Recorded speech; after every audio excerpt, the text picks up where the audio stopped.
kati ekintu ekirala ekisumbuwa ennyo abakyala okwagala okubasuubiza ebintu ebingi. Kino ekintu kyo weekiri mu courtship mu relationship nti omukazi okubeera naye nowangaala naye ebbanga atugeze tonnazimba nnyumba mupangisa si kirungi komangawo waka ng'oli musajja buli kaseera n'ogamba omukyala ye omuntu anaalyaki ye nkyaffe ekyokulya kinaavaawa fiiza anaavaawa bagenda tugoba mu nnyumba ye omuntu akola atya. Kati ne bajjajjaffe kuva dda nadda nga batugamba nti omukyala afumbira ku kumulimbalimba noti necessarily nti olina okumulimba oba kinaye okumukuumirawo nga bw'onoonya ssente. Abakazi tebaagala kuwulira basajja buli kaseera akaaba. Kiwulidde abakazi baagala positivity buli kaseera omukazi ayagala positive side of life. Kyova olaba kyangu nnyo okukaddiya omukazi mu marriage nga tolina ky'omukoledde n'omukaddiyawo completely nga n'okuvaawo tavaawo. Era ffe bajjajjaffe batyo bakuumanga bannyaffe ne bakitaffe batyo bakuumye bakyala convincing. Some of us have principles. Neranga principle emu eri about gundi trust n'okubeera nga saagala byakunnimba.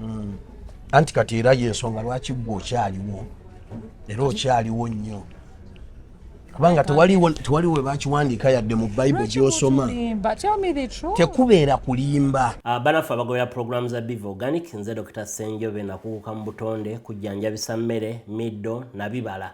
Biva Organic tuli wano Mengo opposite Masengere ku Biva Organic House ne Hoima opposite Equity Bank. Olwanyagadde twogere ku clove oil benefits ne clove tea benefits, mafuta ya kalafu oba gwe tuyita pirawo masala nga bwolaba ku screen yawo. Ffe ku Biva Organic tukolamu ka clove oil kano ne tukolamu n'amajaani ga clove tea. Abantu abalina ekizibu ky'okuba nti owunya akamwa kakuyamba akadagala kano kalinamu eugenol medicinal component. Kayamba nnyo ku bantu abalina toothache ng'olumizibwa amannyo tonyeza awali erinnya erikuluma oba senyesa akadagala kano ng'omaze otteekako toothpaste. Olwa eugenol benefits ze kalina ne nakyo anti-inflammatory kajja kuyambako nnyo kendeeza belly fats ate n'okuspeeding up bile production mu abalina high cholesterol levels. Nze Dr. Ssenjobe.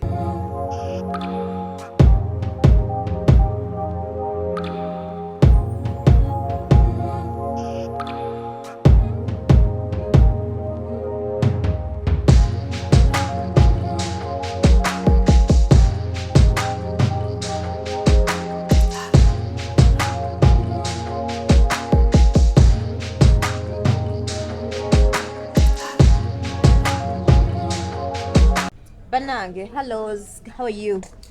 Rarely do we do intros, let's just get to know bigger. Well, this is Love Life, Doreen and Bida Baby. And that's what I'm calling about Biva Organics.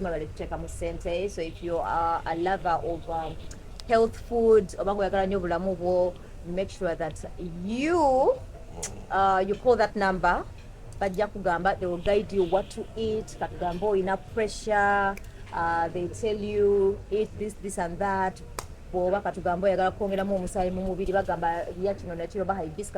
basically it's about organics, okay? So wayagala more questions babuzao kati waliwo ke bakola akakenja ola kabasajja kati nga engineer bakaleta wake up call kati kumacha boyimuka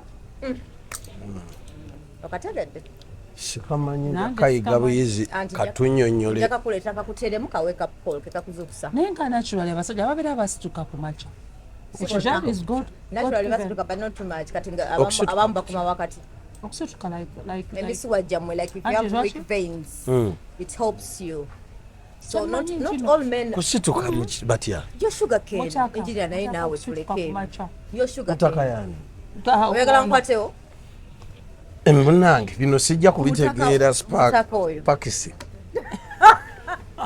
bino sibitegedde pakisi bino sibitegedde naye gwe ngeri anti yabisiibamu ayinza okuba yabitegeera okunsinga.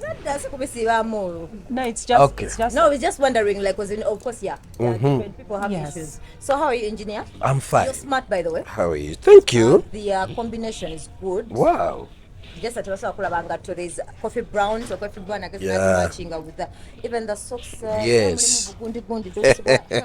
Nga bukwatagana ne Manji. Yes. I'm serious. Eyo About nga the socks. Yeah. Okay. N'omukyala designing nga bamuyita Fifi. Yeah. Nice combination. Good. Trust me. On you, me. Good. That is good. Wow. Mukyala. Kati, yes, tukyaliyo. I was reading your book, The Independent Life, Yes. Amid this crisis. Yeah. Then, can you meet an era kuba bambi obutabo bwo? Okay, I like the simplicity.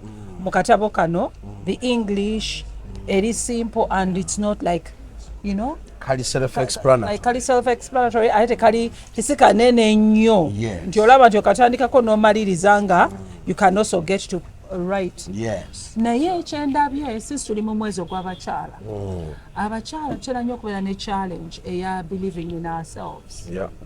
Neera n'ogenda n'olaba nti obeera n'omwami ate ye omwami naye instead of encouraging you oba n'akuyambako okubeera nga akuwa self esteem naye oyinza okusanga nga waliyo omwami ye nga ate ye tabikola ebyo nga teyabikuliramu ng'ebyo complimenting nga tabikola. So how do we pick up ourselves ngaffe? Wow, amanya n'eddoboozi nga bwe babagambye Engineer Balamaga Ivan Waswa, an author and a consultant. Yes.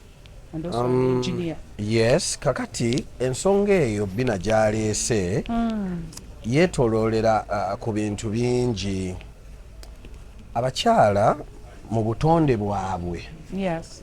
bakula mangu nnyo ne basookayo abasajja mu kulowooza mu butonde, mu bwongo, mu nkola y'ebintu na buli kimu kyonna. Wankubadde nti oluusi ate endowooza yaffe olumu etulimbamu, abamu ebalimba na expectinga ekintu ekitasoboka oba na predictinga ekintu ekitasoboka. Mpulira. Okay? Kakati abakyala oluusi n'omuntu gw'oli naye, Yes. omuntu gw'oli naye waliwo ebintu bingi nnyo ebitugatta Yes. era ebibondinga abaagalana ababiri. Okay.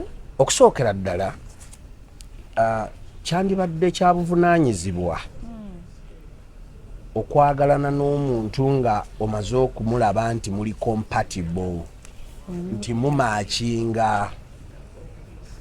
Ye muntu oyo yekka asobola okukufaako n'okuyambako okusitula mu ekyo ky'ogamba self esteem, okuyambako okubuildinga mindset yo, okukyusa endaba y'ebintu n'endowooza yaabyo. Wadde ng'ebiseera ebisinga tugamba nti omukyala wa myaka 25 asobola okontrolinga omusajja wa myaka 5 era asobola omutegeerera. Ate omuntu akutegeerera aba asobola n'okukontrolinga. Naye ate si bonna, ng'era bw'olaba nti ne mu kusoma wabeerayo ba slow learner ne ba fast learner n'abalala. Naye nga omulamwa oba ekizibu ekikyasinga okuba ekinene nnyo ekitawaanya bakyala baffe oba bannyinaffe kyetooloolera ku bintu ebyenjawulo ebitali bimu. Okusookera ddala osobola still era okukompatinga n'omuntu ne mubeera nga mumaakinga naye ng'era waliwo ebintu ebirala bimutasobola kukwataganiramu. For example, abakyala batunuulira nnyo ebintu by'okungulu ku muntu bwe babeera naye, naddala mu relationship. Katugeze omusajja bo balaba bintu byakungulu. Abakyala ebiseera ebisinga obungi tebatunula buziba, tebalaba nnyo wala olw'okubanga bagivinga in very fast. N'abasajja bangi abagivinga in oba batrustinga very easily and fast naye batono. Naye abakyala ebiseera ebisinga obungi trust yaabwe eyanguwa okujja ku lw'ebyo ebitonotono byalabako ebimutuukako kati bimuleetera okukkiriza n'ayiikayo.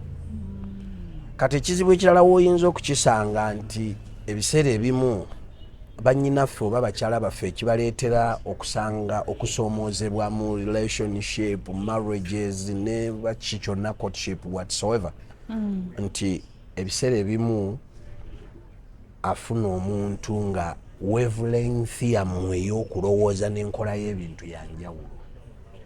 So omukyala wandyewaze okufuna omuntu, actually sina bakyala bokka, kino kiri two way. Kyabuvunaanyizibwa ofune omuntu atakuli wala nnyo mu kusoma. So education, level of education yetawaanyiza ddala nnyo abaagalana ne bwebeera marriage. Nze nina atakuli wala nga ffe tunoonya atandi wala obanga byonna ffenna oba musajja okay, kati ekyo kikola nti mwenna muli ba PhD holder. bw'abanga PhD nga nze ndi wa S4 tebisobola kumakingira kyembadde ngendako. Nze nina koligi abadde ng'alina girlfriend we nga bakohabitinga nga baagala okwewasa ne bamaze emyaka nga 2-3. Kati omwami abadde asoma masters degree. Kati bamutikidde n'amala okusoma nga mukyala we girlfriend we gwabadde ayagala okuwasa teyakoma mu senior 4. Kati ate ono boyfriend abadde amwegayiriranga nnyo adde yasoma biki naye ng'omukyala ate tabyagala ebyokusoma ebyo nga tayagala kuddayo kusoma tabyagala generally. Kati gayi bwe bamaze okumutikira ebintu by'okuwasa ono n'abivaamu.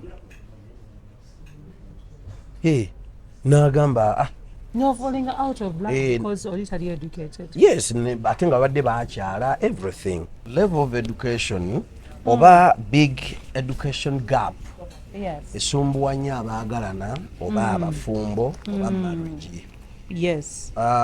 Dodo abadde agamba nti love doesn't determine education. Love is love. That's what most people say, but in the wrong run kitandika okubatawaanya, kitandika okubasumbuwa kubanga omuntu owa PhD oba masters degree there is no way you can connect with omuntu wa senior 4. Number 1 mu reasoning, number 2 mu exposure y'ebintu, number 3 kugamba enkola y'ebintu, ne number 4 speed oba accuracy. Kati omuntu abantu bangi nnyo bwe mubanga mulina eyo big gap bwetyo omu aba asika busisa omulala kubanga omulala ajja kwogera ebintu oli byatategeera. Emboozi zemunyumya zirwawo nnyo okukwatagana, ebintu by'olowooza nono byalowooza wadde musobola okubeera compatible mulaavu naye ekyo kyokka tekimala. So big education gap etawaanya nnyo marriage. Nti ogenda katugeze ku mukolo oli musajja oba oli mukyala baawo wa senior 4 oli wa masters oba oli wa P7 ojja genda ku mukolo emikolo egimu ennaku zino abantu ba lugezigezi mukola emikolo mu luzungu mukola emikolo abantu beeyanjula buli omu nekyakola. You get it. Kati gwoli wa masters, of course omuntu wa masters degree alina okuba nga alina ebintu byakola ebitegeerekeka oba ebirabikako. Kati hiya comes nti ate bawanga wa P7 naawe kenyini olya biraddala nga tekisoboka okujjako ng'olina bubeezi kizibu kubanga nayo yennyini gy'obadde okutuuka okufuna PhD waliyo abantu b'obadde nabo yeeyo. Kati omuntu ono either kubaako alimba munne oba wabaawo ali mu kutambulira mu kkubo ery'okuze. Waliwo gwe ndalaba nga yali lawyer n'afumbirwa omusajja nga yali apaakinga motoka ku church naye nga he's a 6 dropout. Family ye neegaana, omukazi ye naye yasooka n'agaana naye yamala ate n'amufumbira. Yes, kati ekyo ate kisoboka singa omuntu abeera ne requirements z'ayagala ku muntu. Waliwo abantu ng'obulamu bwe bwa principle nga yalina principles z'obulamu bwe ng'alina ne requirements oba kye tuyita qualities z'ayagala ku muntu. Nze nalinako nange mukwano gwange nga mukyala. In fact bina yalinga mu myaka gyo naye kati bw'oyiseewo. By then yali myaka nga 42, 45. Toli kwa 5 oli yali myaka nga 45. Kama nyambe ntuuke yeeyo because abantu banjagaliza 50 ababa ndi mu 60 ne 70 naye alhamdulillah. Jatuukayo. No, I haven't yet. Ulinda ki? bino sala emyaka loze emyaka gye giri mu ID midala nnyo ne mama nga asiiba aseka kakati nno nga eyo tuvuddeyo mbadde nkyabagamba nti nalinako omukyala sijja kumwogera linnya mukwano gwange nnyo akola mu kitongole ky'amaanyi era naye kennyini w'amaanyi. It was in 2019 naŋŋamba engineer njagala onfunireyo omusajja asobola okumpasa naye nga bw'otunuulira ekitongole mwakola nga mulimu buli kika kya musajja atuukiridde kati ne mugamba kwaba abasajja bonna b'okola nabo ekyo ekitongole temulimu musajja omu gw'osobola kulondako era mwabulamuko omusajja akugambako kintu nti kino bakiri naŋŋamba munnange abasajja bonna abankwana baŋŋamba bye saagala naŋŋamba naye omusajja alivaayo naŋŋamba kyenjagala nja kumufumbirwa ne bw'aliba akola omulimu ogusembayo okuba omubi ne bw'aliba teyasoma nja kumufumbirwa ne mubuuza bigambo ki naŋŋamba abasajja abo boolaba bendi nabo mu level buli ankwana ŋŋamba nkugulire emmotoka nze nina emmotoka iyo nina n'endala oli bw'aba tagambye emmotoka bansuubiza nnyumba naŋŋamba nze nina ennyumba nsula kansanga era ng'omukyala alina ennyumba alina emmotoka esinga okuba ey'ebbeeyi nga nnungi kati nga ŋŋamba kati nze omuntu ajja nakugamba nkuwe poloti emunyonyo nze saagala poloti nanga nkuwe emmotoka nze saagala mmotoka oli bw'atagamba ebyo yakugamba nnyumba nagamba kati nze kyenakyawa kwaba abantu bakuwa ebintu ebyo as a bribe bibeeranga bribe akuwa ennyumba amala agikulekemu ng'amaze okudibya kubanga omuntu ali ku level egulira omukazi ennyumba emunyonyo kitegeeza omuntu oyo tali yekka ateeka okuba nga either alina famire oba alinayo mukyala we kizibu nnyo okusanga omuntu atandika obulamu nga talina mwana talina mukyala naye nga anoonya kugula poloti munyonyo bayinza okuba nga byatandika okukola ng'akyali muto gwe nga watandika okukola at 17 ndabadde ndaba akatabo anti kisobokera ddala bulungi naye ŋŋamba nti omuntu ali ku level egula emunyonyo kati oba mu 2019 wenkugambidde ekyo wenakiwulirira ateeka okuba nga ayimiridde bulungi nnyo mu byenfuna era nga muntu mugundiivu kubanga emunyonyo saawa zino okugulayo poloti ya fuuti 5 ku 10 eri mu mitwalo gya $, terina mu ssente za wano ojja kugisanga poloti ng'eri mu mitwalo 10 egya $, n'okwambuka. You get it? Kakitegeeza omuntu ali worth sente ezo ateeka okuba nga muntu mugundiivu of course ow'obuvunaanyizibwa era ateeka okuba nga alina n'abantu be kati nga kitegeeza nti gwe bw'anaakugulira emunyonyo ennyumba ya $1 million oba $2 million agenda kuleka mu nnyumba eyo agenda kukyaliranga misana ng'alina okugenda ewuwe. I can tell from the things, the gifts a man gives me. Yes, kati omukyala kati nze omukyala nze oyo mukwano gwange yaŋŋamba ng'omukyala oyo naŋŋamba eyo nguzi nze abasajja buli ankwana aba ayagala kumpa nguzi naye nga nze sinakitegeera kati embadde ŋŋamba nti no omusajja nsobola omutegeerera ku gundi ku bintu byampa like n'ogamba kati ng'ennyumba omuntu asobola okuŋŋamba nti ampadde ennyumba kati ng'emunyonyo oba ampadde ekintu nga kya ssente nnyingi alina my sixth sense should tell me nti oyo mufumbo.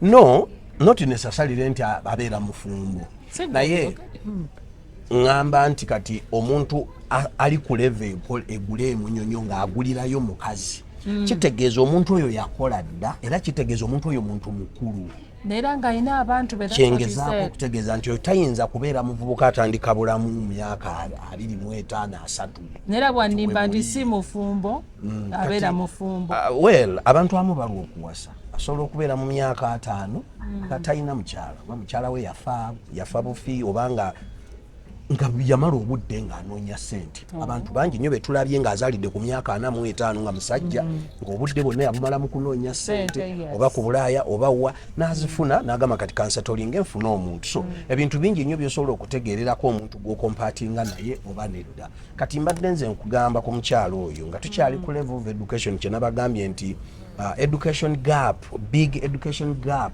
esobola okutataaganya obufumbo oba abaagalana endowooza ndowooza ziba za njawulo, enkola y'ebintu ya njawulo, buli kimu speed kwe mutambulira, reasoning byonna biba birala. Kummwe kuba akaasika munne, kummwe kubaako omuntu atafiitinga in kubeera namulala.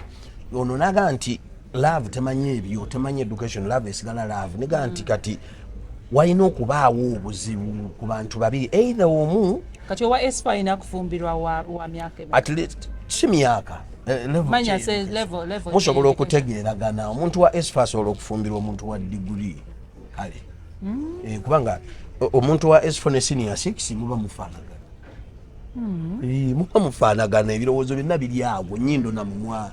So kitegeeza nnyindo na mumwa kubanga differences 2 years muba mwenkanankana, temulina nnyo kyamaanyi kubanga mwenna temulina qualification.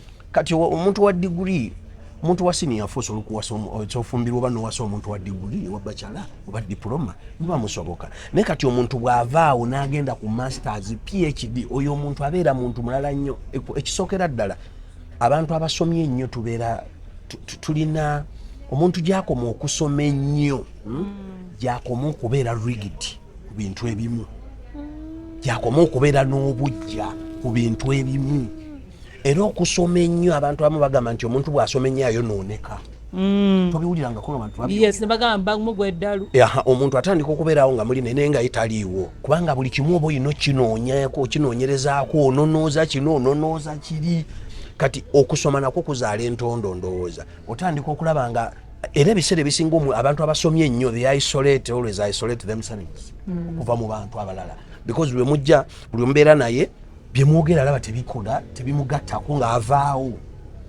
Ne muba mulina mikolo waka abanyimbe abeera yekka, bwe mujja ado mukuŋŋaanye mwenna mu tenti yadde eri, bw'ataba ku ssimu ye aba alina byaliko ebirala buli kaseera tekuba kwepanka. Obulamu butuuka ekiseera ne bukonvatinga obwongo ne bukonvatinga omuntu oyo. Ng'alina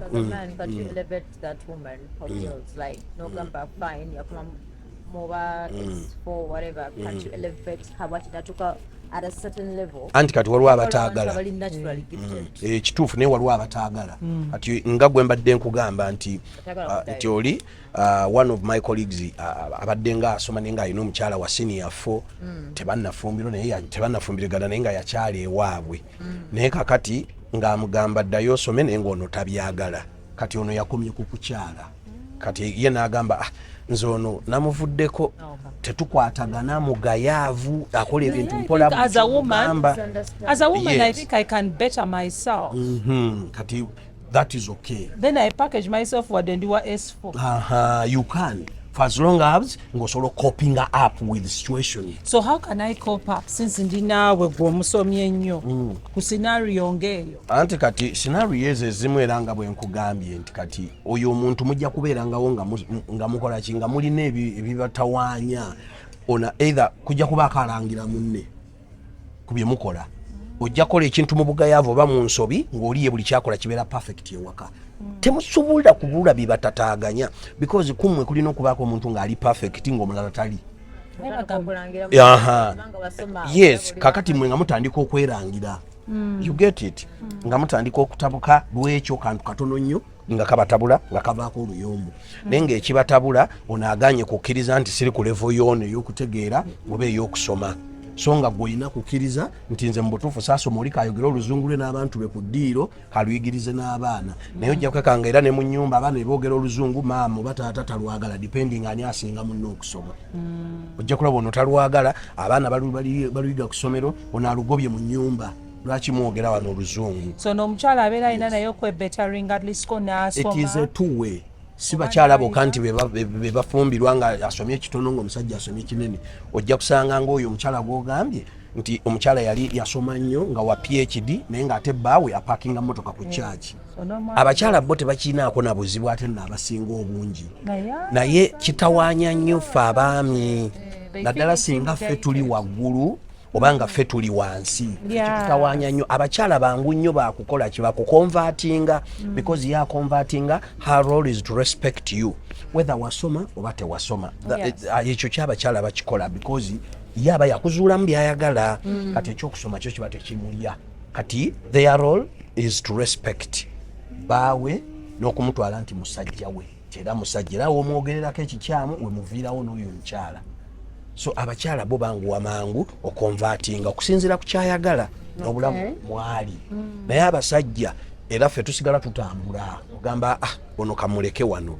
Abakyala ye taba na buzibu kutambula na bbaawe oba yasoma oba teyasoma, ajja kufigaringa out engeri y'okumwanjulangamu eri mikwano gye ne gy'abaalaze. Naye ffe abasajja ate ffe tuli proud of ourselves. I think nti ekyo kiri godly made. Nti era omusajja ajja kulaba nti wemba nina omukyala wa senior 4 nze ndi wa masters ajja kufunayo omuntu amufiitingamu. Wulidde tubalabyeko n'abalala families eziri prominent ng'alina omukyala we bwe baali mukyala yasomako katono naye ate n'afunayo gw'ateeka mu bizinensi. Olwo bwe kituuka ate waliwo ne mentality eno eya family background. Abanye abantu babeera bagamba tofumbirwa mu famire oba towasa mu famire njavu. Mulina okubeera nga mukola ki nga muli muwasa mu famire. Noonoonye famire tuweesa ekitiibwa nabiki oba bwe bityo ekyo tekirina we kikonekitingira na bulamu bwa bulijjo oba bulamu bw'omuntu. Kubanga famire yeewamwe si yeefuga eyo. Eri famire ogizaalwamu buzaalwa naye bw'ozaalibwa katugeze ng'oli mukyala ate gy'ofumbiddwa yeewadda famire eyo. Kyova olaba omusajja bw'awasa omukyala ne mugattibwa empetera wuufa tebakuziika wamu. Oziikibwa wa bbaawo kubanga oba omaze okukyusa ekika kyo kiba kizza eri. Kyova olaba n'abaana b'ozadde eri obatwala eri bagamba eno obukojja eno si wammwe kyokka nga ate gwe gye bakuzaala. Era ebiseera ebisinga obungi omukyala bw'afumbirwa bbaawe asinga kufa ku bantu babba okusinga ate gye bamuzaala. Era ojja kulaba nti ne byakola byonna ne waba ng'alina ku ssente oba kyajja bikola wa musajja kubanga kati yaduputinga n'adde eno. Kati ekika kye kyadde eno eri yazaalwayo obuzaala ndowooza obanga akyusiza citizenship. Tumanyi n'okugamba nti gundi famire eno omwami ava mu famire esimanya abagagga naye ate ne twerabira nti biri byabazadde baabwe naffe tulina okwekolera. Tewali part ku concept ya muzeeyiwo maamawo oba taatawo. So olina okubuildinga obulamu obubwo ate nokkiriza. Ate ekintu ekirala ekisumbuwa ennyo abakyala okwagala okubasuubiza ebintu ebingi. Kino ekintu kyo weekiri mu courtship mu relationship nti omukazi okubeera naye n'owangaala naye ebbanga atugeze tonnazimba nnyumba mupangisa. Si kirungi komangawo waka ng'oli musajja buli kaseera n'ogamba omukyala ye omuntu anaalyaki ye nkyafu ekyokulya kinaavaawa fiiza anaavaawa bagenda tugoba mu nnyumba ye omuntu akola atya. Kati ne bajjajjaffe kuva dda nadda nga batugamba nti omukyala afumbira okumulimbalimba. Noti necessarily nti olina okumulimba oba kinaye okumukuumirawo nga bw'onoonya ssente. Abakazi tebaagala kuwulira basajja buli kaseera akaaba. Kiwulidde abakazi baagala positivity buli kaseera omukazi ayagala positive side of life. Kyova olaba kyangu nnyo okukaddiya omukazi mu marriage nga tolina ky'omukoledde n'omukaddiyawo completely nga n'okuvaawo tavaawo. Era ffe bajjajjaffe batyo bakuumanga bannyaffe ne bakitaffe batyo bakuumye bakyala ba convincing. Some of us have principles neera nga principle emu eri about gundi trust n'okubeera nga saagala byakunnimba. Anti kati era y'ensonga lwaki gwe okyaliwo era okyaliwo nnyo kubanga tewali we bakiwandiika yadde mu Bible gy'osoma tekubeera kulimba. Nabasomesaako bana babulirako wano ku sitaano ezikwana omukazi era ezimujja ewaabwe mu bazadde be abaakuzaala tekuba kulimba. It is convincing you okusendasenda kugiramu ebintu bingi convincing okusikiriza.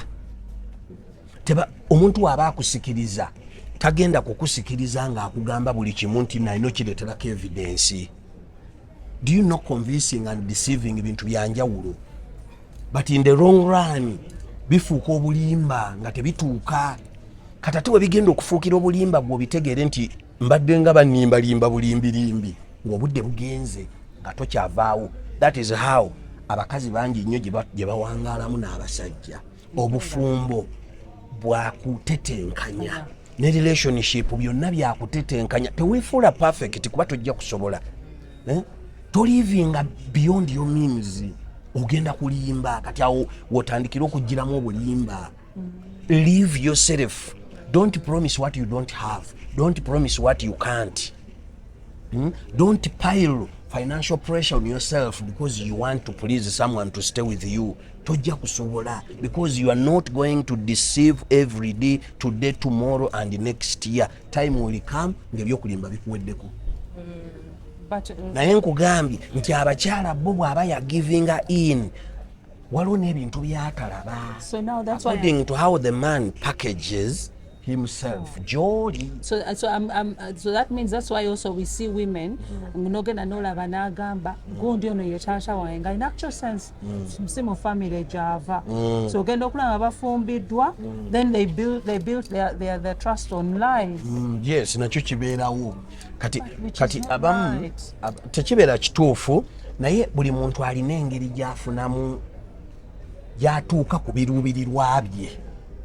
So that means we are selfish. Yes, buli omu ali selfish ku lulwe buli muntu ali selfish ne ku mulimu gwokola naawe oli selfish ku mulimu gwo nange ndi selfish bwe mba nga nkola byenkola byeyagaliza buli akola kyakola akikola in his or her interest tewaliiwo muntu afunamu kyafunamu ng'akifunamu ku lw'abalala okifunamu ku lulwo nga ggwe buli kyokola olina okukiremerako nnyo owulidde kati ebintu bingi nnyo abantu byetubuusa amaaso nga bye byandituyambye kusooka kutegeera nti ono omuntu tumaakinga bwe tuba tetumaakinga nkole ntya tumaakinge lwaki nina okusuubira okungi ku ebyo bye sirinaamu contribution kati abakyala abamu bagenda lw'ebyo byalaba okusuubira okungi ono omusajja w'amaanyi ava mu famire ennungi naye olina okukitegeera mwannyinaze nti buli lwogenda okwengeginga yourself n'omuntu oyo alina ebingi ennyo byoyagala nga tobirinaako contribution ogenda kukoma ku ebyo byokka byotaddeko omukono gwo byotataddeeko omukono gwo ne bwonooba osula mu maka ago nga wagasangawo nga kizimbe matiribona omusajja oyo ajjako era ku makya agenda aveewo bakugobemu lwaki nina okuzimba eyange mu nkukutu si byakuzimba yiyo mu nkukutu ekyo nakyo era kibi wadde nga mmwe kyo kiba satisfyinga naye enkola ennuŋŋamu yandibadde nti ebyo byoyagala ku mwagalwawo ebingi ennyo baako nekyoteekako effort okyekwateko obalirweko naye buli lwobeera nga tolina kyeweekutteko kyotaddeko effort yo era bagenda kubuuza ng'osigale mu bbanga kubanga tojja kuba na ansa nekyenteekako effort so waba ayina ennyumba tandika okubeera nga tuzimba ate ennyumba endala temujja kuzimba nnyumba ndala at least omusanze n'amaka yagazimba dda we yagazimbira tewaliiwo ekyapa kye tekuli mannya go kubanga yakigula yekka nga tannaba kukufuna kati ago maka naye bwe munaaba mufumbiriganiddwa nga mufumbiriganiddwa empeta kitegeeza agamaka gagenda kufuuka matrimonial home gagenda kufuuka maka gammwe era bw'omala okufumbirwa omusajja mweyo enkola obeera ne percentage awo ne ku bintu bye naye si bonna nti ate bawasa mweyo enkola waliwo abazaala abaana ne beefumbirigana nga bakyala bukyazi ne banjula naye nga tebakola ki nga tebakola mbaga kakati gwoba oyimiriddewa woolina okubeera ng'olinako ekintu kyosimbako essira n'oteekako omukono gwo nti kino tukikola ffenna era ng'olabika ebintu bino biraba ebyokukola nga faamu nga kusomesa baana nga kukola ki nga kulabirira mwami not necessarily nti faamu kuba kakati faamu era ebiseera ebisinga is something temporary. I think because if I found somebody farm liability over asset.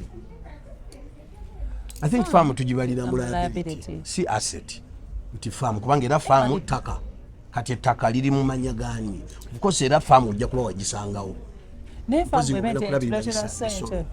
bwebendetera sente efuuka asset bwebereeta sente naye farm kisinziira farm ki so kati olina okumanya nti nze kino tukikoze n'omwami wange nga wendi ebintu ebibalirwa mu presence yo olina okubaawo nabyo ng'osobola okubaako ne history gwokola ki gwoyogera oba gwowa kwekyo kyogamba nti nkimanyi kitegede kubanga ezo verbal agreements nazo zikkirizibwa n'ezo tooko zikkirizibwa era omuntu afa ebiseera ebisinga obungi ne bayita omuntu wabadde aloolinga naye nnyo nebaga gundi ono bwe yali agenda okufa talina kyeyagambako nga tewali buwandiike naye oli n'agamba nti nze yaŋŋamba bw'ati ne bw'ati ne bw'ati temubiraba nga babikola nga babipafectinga era oli n'agamba oyo yali mukwano gwe nnyo so babitwala mu administrator general babibesingirako nti nze yaŋŋamba ate n'abantu ababe bakubuuza nti Doreen teyakugambako kino oba kiri talina kyeyagambako kati bakutrustinga ku lw'okubanga wali munne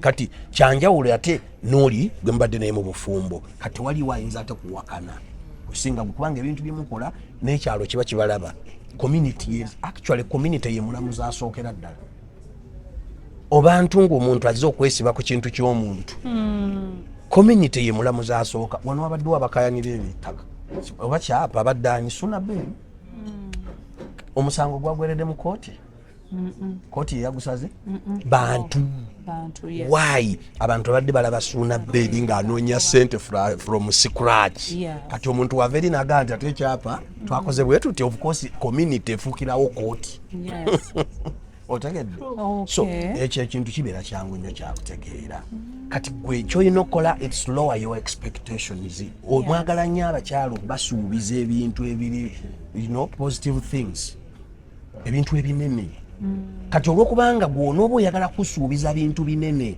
ate nga nono tayagala kufiirwa agenda bikusuubiza obeerewaawo nga bwe mukaddiwa ozaala asooka ozaala owokubiri ozaala owokusatu ogenda okulaba nti muzadde abaana bana omusajja oyo afuuka muzibu wakwamwagalanga bwali tojja kumwagala kubanga toyagala kubuulira bintu biri negativu waliwo n'abakyala abamu nga tayagala musajja muga nti mama wange mulwadde aganze tombuulira maamawo soke kino okitegedde so convincing ekkirizibwa kati convincing eyo yemala nevaamu laayi in the long run nga byewaconvincing omukyalo oba promises ziganya okukola laayi tejjirawo in the first place mu kusooka tebuba bulimba bibeera ebintu bibiri love ne excitement byebikulembera okulimbibwa ofunye omuntu omulabye ayambala bulungi kati abakazi ennaku zino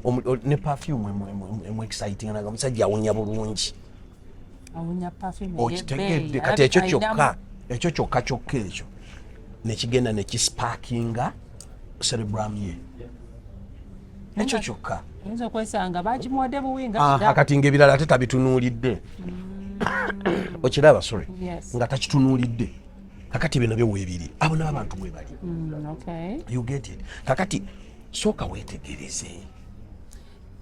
weetegereze waayooko obudde beerako noono omuntu muyige omanyi omukazi gyakoma okulwa n'omusajja otandika okumutegeera kiringa abakazi ennaku zino ekisinga okuba nobye ennyo mu bufumbo nti bwenzi omusajja mwenzi omusajja yakwana n'emikwano gyange akola ki olina okutegeera nti buli kimu tekigenda nakuyomba omuliro teguzikiza muliro empaka tezimalaawo mpaka obusungu tebumalaawo busungu there are so many ways omukyala gyosobola okukontrolingamu omusajja oyo gwoyagala nga toyombye naye nga toboggose nga tokoze eki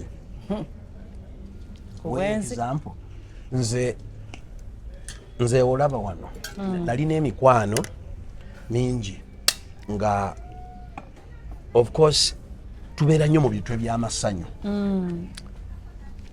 naye nze mukyala wange yannemesa okwenda ng'ate taŋŋamba nti toyenda tayomba nange takola ki naye nga kyakola kiri ekintu eki afuba nnyo okutegeera ayagala ani oba akebedde essimu yo oba ki nga tasobola nakubuuza nti onaani oba kugamba nti wakwanye ono oba wakoze ki naye ajja kumakinga sure kati nkubuulira abakazi abagezi ng'omukazi ayagala bbaawe nga oba otya nga ye gwayagala ng'ate ye yajja nti talina waalaga kakati ye yakolanga bwati yajjanga n'atusanganga wano bwe tutudde bwe tuti najja n'agamba excuse me can I talk to him najja nanzijawo nantwala mu motoka oba nayimirira wano n'agamba I'm taking my husband home era nanzijawo nanzijawo nantwala mu motoka namala n'akomawo n'abuuza be mbadde nabo babanja sente mmeka munywedde mmeka nti 15 nazikwata nazisasula nga simanyi najazije nangamba papa we go home ngali happy naye nga ono mukazi oba omuwala gwansanze naye taddamu kwogera nange naye nga tayombye takoze eki era nga bwetutuukndowooza kire kati nga era bwetutuuka waka agamba ayoke kasita okomawo ngaoli mulamu oli bulungi nkuwe ku kacaayi nkuwe ku katunda nywa kajuisi nga sina kutrackinga simu yes kati omukyala marriage yammwe of course yes ategeera yes omukazi atuuka n'ategeera kubanga mukyala wo atuuka n'ategeera n'emikwano gyo n'agimanya yes tutunulira bibira byakungulu kati nzo oyo mukyala yannemesa okwana abakazi nga buli mukazi gwengezaako okukwana ebbali bwenti amakinga sure nti ategeera. So like the passwords were shared like nze biseera ebisinga essimu zange sizirookinga sikola ki siziteekamu na password kati ndoozanga akebera essimu kati ye bw'akebera tayomba nga abalala bye bakola nkubuulira engeri gy'osobola okontrolingamu omusajja n'omumalamu emize gyonna n'omufuula ky'oyagala nga toyomba naye si buli kimu mukyakulwana kulanduka baŋŋambye biki omusajja tannadda n'omukubira essimu kuba olina ky'otegedde baŋŋambye bakulabyawo ku sheero ku toto obadde n'omukazi munywedde amafuta mugenze wano dedededede kati omusajja akomawo ng'oledde ategedde nti awaka aliyo oluyombo kitegeeza bw'akomawo mugenda kusitula oluyombo olutabangawo naye nze kugambye nze omukyala yajjanga n'atuuka we tuli nga musanyufu naye nga tubaddewo ba big boys bana oba basatu bwe tufunga ffenna tusitudde naye ye najjanaga n'abuuza ono yes how are you Alex, how are you Andrew, how are you Frank, yes can I talk to papa ngera waba bawala abagambira n'abagamba can I talk to my husband I'm taking him back home how much have you spent? Such a person who does not show whether they are angry. Let's talk about it at least. Trust it and real love.